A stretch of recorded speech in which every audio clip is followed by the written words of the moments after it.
Hi, my name is Dr. Bert Diament, and in order to keep me on track and assuage my anxiety about doing this, I've decided that I will pretend that you've asked me some questions, and I will pretend to answer them spontaneously.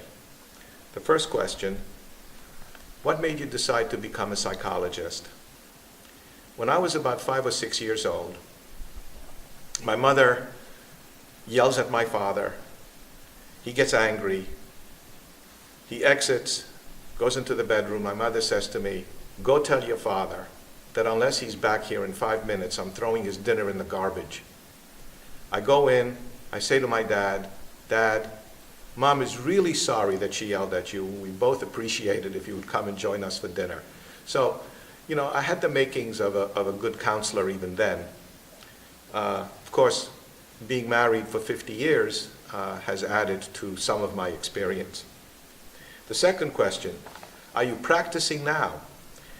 I really don't like the word practice. You would think that after 40 years I'm already an expert and I don't need to practice, but at any rate, yes, I am practicing now, even though when we moved here about 8 years ago, I had decided that I was done.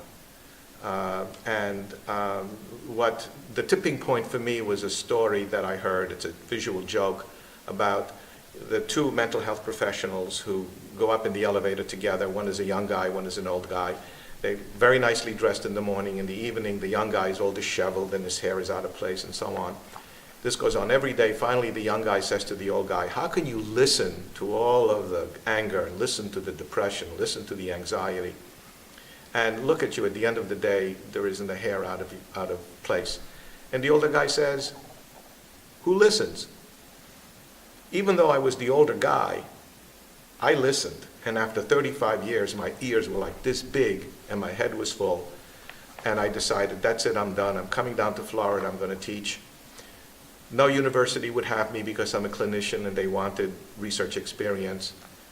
And I discovered that I was doing therapy with the guys on the tennis courts for free, and basically decided to get licensed down here. In addition to teaching at Lifelong Learners, which I've done for the last 6 years, I also taught up north in Westport, Connecticut, and various other places, universities on the adjunct faculty, as well as Lifelong Learners. Third question: what are some of the courses you have taught? Well, my first course was From Freud to the Present, and it traced the experiences of a patient, I was the patient, through Sigmund Freud, Alfred Adler, Carl Jung, Albert Ellis, about 8 different therapists, to demonstrate what the experience would be to work with these different clinicians. Another course I taught early on was called The Psychology of Good and Evil, where I discussed, among other things, the Columbine Massacre and Charlie Manson's gang. The fourth question: how do you choose the topics of the course you teach? I was very much influenced in my early career by the late Albert Ellis, in whose institute in New York City, after I obtained my doctorate, I trained, and I'm an associate fellow and training supervisor there. He was very influential, and he was very fond of quoting the Greek philosopher Epictetus, who said, "People are not disturbed by things, but by the view they take of them." This is a principle that was, like, to me, the E is equal to mc squared of Einstein's theory. And it influenced me to teach courses like Why Intelligent People Behave Foolishly, and more recently, The Psychology of Relationships. I also like to debunk popular psychological myths for which there is no evidence, and hence my course entitled Popular Psychological Myths. And the fifth question is, what are some courses you are planning for the future? In the winter of 2014, I plan to teach a course entitled Some Paradoxes of Human Nature, which include topics on pain and pleasure, relationships, stress, and willpower.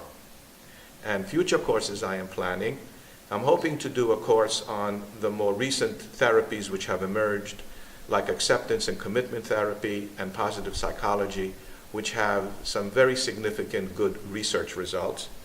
And I'm also planning to teach a course which will illustrate how the situation we are in often influences how we behave on an unconscious level, often resulting in behavior that is contrary to our values. The content of my courses are research-based, PowerPoint presented, with some attempts at humor, and I give ample time for questions. I know about SPS, self-praise stinks, but I have to tell you that my courses are very well received and I get very positive feedback. Here's a quote. I don't know who said it, but I really like it, so I'm going to share it with you. Life is a continuous process of living, longing, and losing, with loving, learning, and laughing filling the gaps in between. I can't provide loving, too many of you, but I can try to provide some learning and laughing, and I hope you join me. Thank you.